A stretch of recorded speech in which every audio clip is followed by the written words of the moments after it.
দর্শকরা প্রথমে আপনাদের অনুরোধ করছি আপনারা যারা ভিডিওটি দেখবেন তারা অবশ্যই সাবস্ক্রাইব করবেন, যারা ইউটিউবে দেখছেন তারা সাবস্ক্রাইব করবেন, যারা ফেসবুকে দেখছেন তারা শেয়ার করবেন, লাইক করবেন, কমেন্ট করবেন।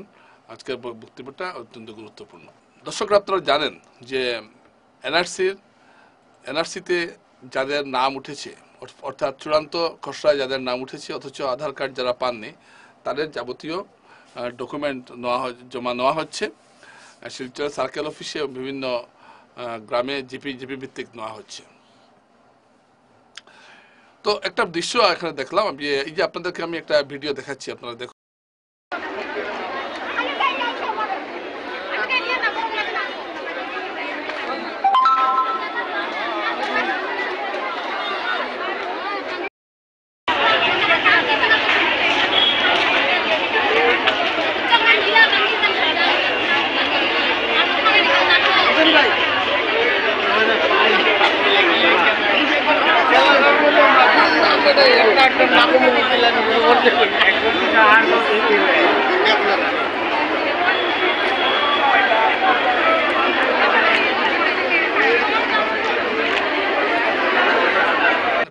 আজকে শিলচর সার্কেল অফিসে যে ভিড়, আমি কেন এই ভিড়টা দেখাচ্ছি এর কারণ আছে। কারণ অনেকেরই ধারণা ছিল যে মানুষ আধার কার্ড পেয়ে গেছেন, খুব একটা সাংঘাতিক কেউ আধার কার্ড যে পাই মানুষ আধার কার্ড খুব একটা যে মানুষ আধার কার্ড বঞ্চিত হচ্ছেন এমন নয়। বারবারই বলা হচ্ছিল এটা সাংঘাতিক কোনো কিছু নয়, এবং যেভাবে তো কিছু পরও মানুষ কিন্তু প্রতিবাদের সোচ্চার হচ্ছিলেন না।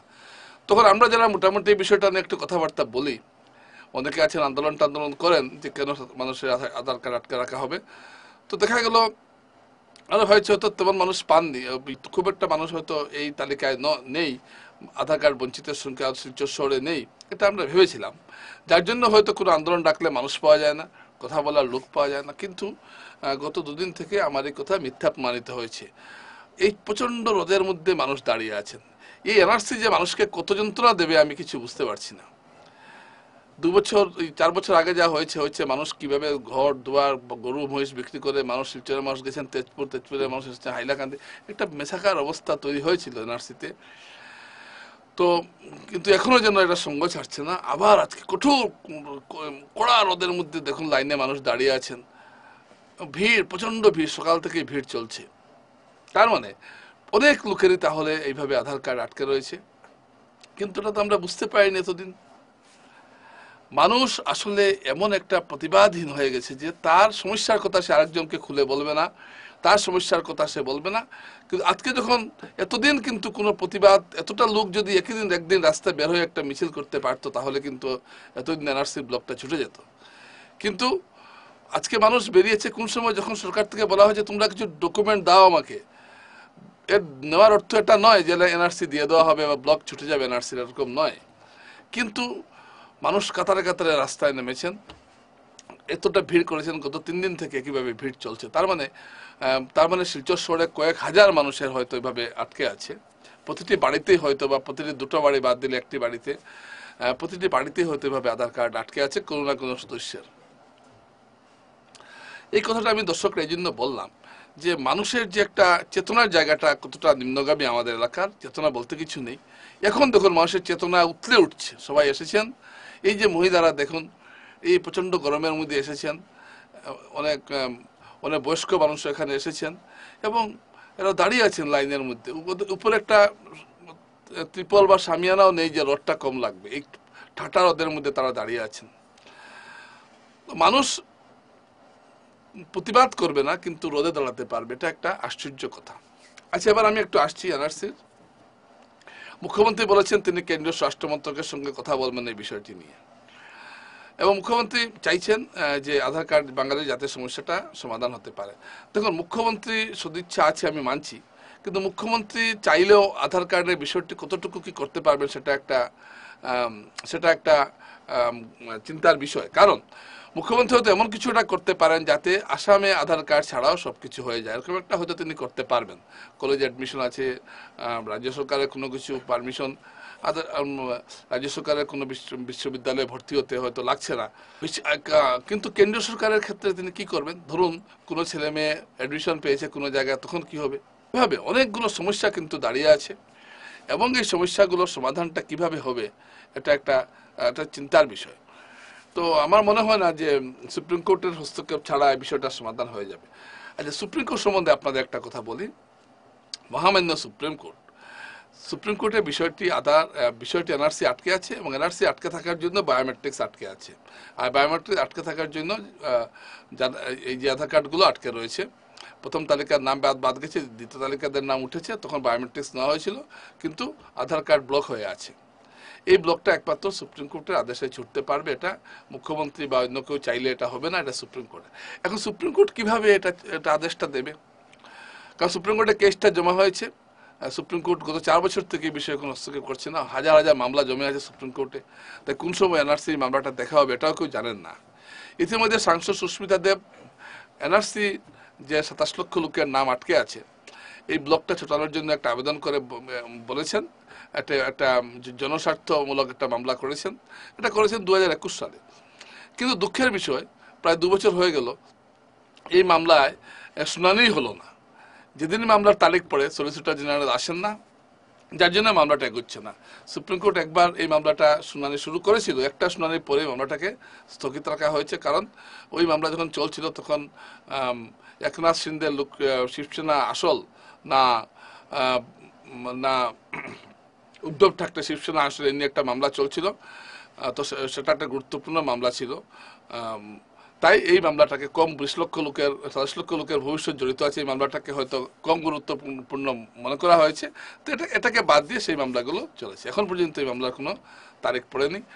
তারিখ পড়েছে, কিন্তু কেন্দ্র সরকারের সলিসিটর জেনারেল এখানে যাচ্ছেন না। এখানে আমি একটা প্রশ্ন আনতে পারছি যে সুপ্রিম কোর্টে এই বিষয়টি বুঝাতে পারবে কারা? সুপ্রিম কোর্টে এই বিষয়টি একমাত্র বুঝাতে পারবে কেন্দ্রীয় সরকার। কেন্দ্রীয় সরকারের সলিসিটর জেনারেল আছেন। কেন্দ্রীয় সরকারের সলিসিটর জেনারেল কেন্দ্রীয় আইন মন্ত্রকের নিয়ন্ত্রণে। তো কেন্দ্রীয় আইনমন্ত্রী যদি সলিসিটর জেনারেলকে বলেন যে আপনি সুপ্রিম কোর্টকে গিয়ে একটা অ্যাফিডেভিট দিয়ে আপনি বলুন যে এই মামলাটা তাড়াতাড়ি নিষ্পত্তি করতে, কারণ এতে 27 লক্ষ লোকের আধার কার্ডের একটা সমস্যা জড়িত আছে। এখন কথা হলো, আইনমন্ত্রীকে এই কথাটা বলবে কে? এই কথাটা বলা উচিত সাংসদদের। কারণ একমাত্র আইনমন্ত্রী যদি, এটা আইনি ব্যাপার হয়ে গেছে, আইনমন্ত্রী যদি সলিসিটর জেনারেলকে বলেন না এই মামলা যখনই তারিখ পড়বে তুমি যাবে। কারণ সলিসিটর জেনারেল কি? কেন্দ্রীয় সরকারের উকিল। যেমন আপনার একটা উকিল থাকলো, আপনি যেমন মামলা লড়ার সময় উকিল লাগবেন, ঠিক কেন্দ্রীয় সরকারও তার মামলা লড়ার সময় সলিসিটর জেনারেল রাখে, রাজ্য সরকার অ্যাটর্নি জেনারেল রাখে। তো তুষার মেহতা হলেন সলিসিটর জেনারেল। তো তুষার মেহতাকে আইনমন্ত্রী যখন নির্দেশ দেবেন যে যখনই আধার কার্ডের মামলা হবে আপনি যাবেন সেখানে, এবং আপনি এই বিষয়টা শুনে আপনি যদি দেখেন যে এটা 27 লক্ষ মানুষ আধার কার্ডের পক্ষে হচ্ছে, আপনি কোনো ধরনের অবজেকশন দেবেন না, যাতে সুপ্রিম কোর্ট তাড়াতাড়ি। সুপ্রিম কোর্ট সবসময় আইন নির্ভর কথাবার্তা বলবে। এখন যদি সুপ্রিম কোর্ট দেখে যে এই মামলার ক্ষেত্রে কেন্দ্র সরকারের উকিল কোনো প্রতিবাদ করছেন না, তখন সুপ্রিম কোর্ট ভাববে না জিনিসটা ঠিকই আছে, একতরফা, তখন সুপ্রিম কোর্ট রায় দিয়ে দিতে পারে বা একটা আদেশ দিয়ে দিতে পারে যে এই কাজটা। কিন্তু মুশকিল হচ্ছে তারিখ পড়ছে সুপ্রিম কোর্টে কেন্দ্র সরকারের কোনো প্রতিনিধি যাচ্ছে না, আবার তারিখ পড়ছে, কেন্দ্র সরকার কোনো ক্ষেত্রে সময় চাইছে। এইভাবে করতে করতে 4টা বছর চলে গেছে। এই মামলা আরো 2 বছর হয়ে গেল সুস্মিতা দেবের মামলার। আরো একটি মামলা কে করেছেন আমি ঠিক ভুলে গেছি এই মুহূর্তে। তো প্রশ্ন হলো, এগুলো তো করা যায়। এই যে আমাদের যে 2জন যে এমএলএ এমপি যে গেছেন, তারা তো এই কাজটুকু তো করতে পারেন কেন্দ্রীয় আইনমন্ত্রীর সঙ্গে দেখা করে। বা মুখ্যমন্ত্রীও যদি আইনমন্ত্রীকে বলেন যে না, মুখ্যমন্ত্রী যেখানে বলেছেন যে তিনি এই বিষয়ে আন্তরিক, তো এটা পুরোপুরি কেন্দ্রীয় স্বরাষ্ট্রমন্ত্রকের বিষয় ঠিকই আছে, কিন্তু আইনেরও ব্যাপার আছে। কারণ এটা সলিসিটর জেনারেল দেখছেন। তো সরকার সলিসিটর জেনারেলকে কেন বলছে না যে আপনি যান, আপনি আদালতে দাঁড়িয়ে এই বিষয়টা করুন, তাহলে সুপ্রিম কোর্ট প্রভাবিত হবে। কারণ কিন্তু সলিসিটর জেনারেল এই বিষয়টা গুরুত্বই বুঝছেন না। তিনি হলেন গুজরাটের মানুষ, মেহতা টাইটে গুজরাট বা মহারাষ্ট্রের মানুষ হবে, তিনি এখানকার বিষয় তার বোঝার কথাও নয়। কত বড় সমস্যাটা অনেক মন্ত্রী জানেন না। তো কেউ যদি আমাদের এখান থেকে কেউ যদি না বোঝান এখন, তাহলে কি হবে? যেটাই হচ্ছে এখন। তো বোঝানোর জন্য তো আমরা সাংসদ পাঠাই, বিধায়কদের নির্বাচিত করি, তার আগে বোঝান। এটা ঠিক যে নাগরিকত্ব সংশোধনী বিলের ক্ষেত্রে অমিত শাহের একটা বিরাট অবদান রয়েছে, এবং অমিত শাহ কিন্তু আন্তরিকভাবে চেয়েছিলেন বলে নাগরিকত্ব সংশোধনী বিলটা হয়েছিল। যাই হোক, শেষ পর্যন্ত সেটা কোনো কাজে আসেনি বাঙালি উদ্বাস্তুদের। একটা অর্থহীন একটা বিল হয়ে গেছে, এটা কোনো কাজে আসেনি এবং ভবিষ্যতে আসবে বলে মনে হচ্ছে না। মাঝখান থেকে বাঙালিরা সারা উত্তর পূর্বে অন্যদের কাছে একটা ভিলেন প্রমাণিত হয়েছে। যাই হোক, আমি এই কথা আনছি না, কিন্তু সলিসিটর জেনারেল যাতে মামলার দিনে উপস্থিত থাকেন এবং কেন্দ্রীয় সরকারের পক্ষ থেকে যাতে এবং রাজ্য সরকারের পক্ষ থেকে সুপ্রিম কোর্টে আবেদন করা হয় যে মহামান্য আদালত আপনি এই বিষয়টা দেখুন, কারণ এটা অনেক লোকের ভাগ্য এখানে জড়িত রয়েছে। না হলে তো বিষয়টা এভাবে পড়ে থাকবে দিনের পর দিন। আধার কার্ড যে মানুষ এত রোদ্রে পড়ে আধার কার্ডের জন্য জমা দিচ্ছেন, তো সেটা হবে কিভাবে? বায়োমেট্রিক্স লক তো সুপ্রিম কোর্ট আদেশ না দিলে খুলবে না। অন্তরপক্ষে যারা ছাত্র তাদের জন্য একটা সংস্থান করা হোক, যারা স্টুডেন্ট যারা তারা যাতে পেয়ে যায়, এরকম একটা আদেশ সুপ্রিম কোর্ট থেকে বের করা হোক। আমি মানছি রাজ্য সরকার এখানে মুখ্যমন্ত্রী চাইলে রাজ্যের বিশ্ববিদ্যালয় বা যেগুলো চাকরি বাকরির ক্ষেত্রে হতো আধার কার্ড বাধ্যতামূলক নয়, কিন্তু দেখুন ব্যাংকের ক্ষেত্রে আধার কার্ড বাধ্যতামূলক, প্রতিটি ক্ষেত্রে। তখন কি পাসপোর্ট আনতে গেলে আধার কার্ড বাধ্যতামূলক? আপনি যেটাই করবেন আধার কার্ড লাগবে। তো সুতরাং এই বিষয়টা সমাধান হওয়াটা খুব জরুরি এবং এক্ষেত্রে বিরাট ভূমিকা নিতে পারেন কিন্তু আমাদের সাংসদ বিধায়করা, এবং তারা চাপ সৃষ্টি করতে পারেন সরকারের মন্ত্রীর সঙ্গে দেখা করে যে আপনারা সলিসিটর জেনারেলকে বলুন যে বিষয়টা তাড়াতাড়ি নিষ্পত্তি করতে।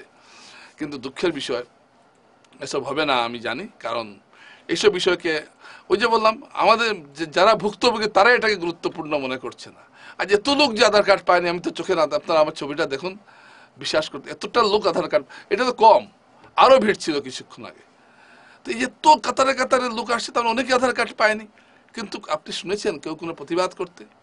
শুনেছেন আধার কার্ড বঞ্চনার বিরুদ্ধে খুব একটা বড় মিছিল হয়েছে? কয়েকটা লোক আছে চেঁচামেচি করে ক্ষুদিরাম মূর্তির নিচে, এরা খুব বেশি না সংখ্যা 10-15 জন, বা খুব বড় আন্দোলন করলে হয়তো এটা 50 বা 70 না 100 হবে না, 80-র বেশি যায় না। অথচ এখন প্রায় হাজার হাজার লোক রোজ আসছেন, এনআরসি ডকুমেন্ট নেই। এই লোকগুলো যদি আন্দোলন করতো কিছুটা, তাহলে সরকার টনক লড়তো, কিন্তু না। যাই হোক, আজ এইটুকুই আজ এইটুকুই বিষয়টা আপনারা একটু চিন্তা করবেন দয়া করে। নমস্কার।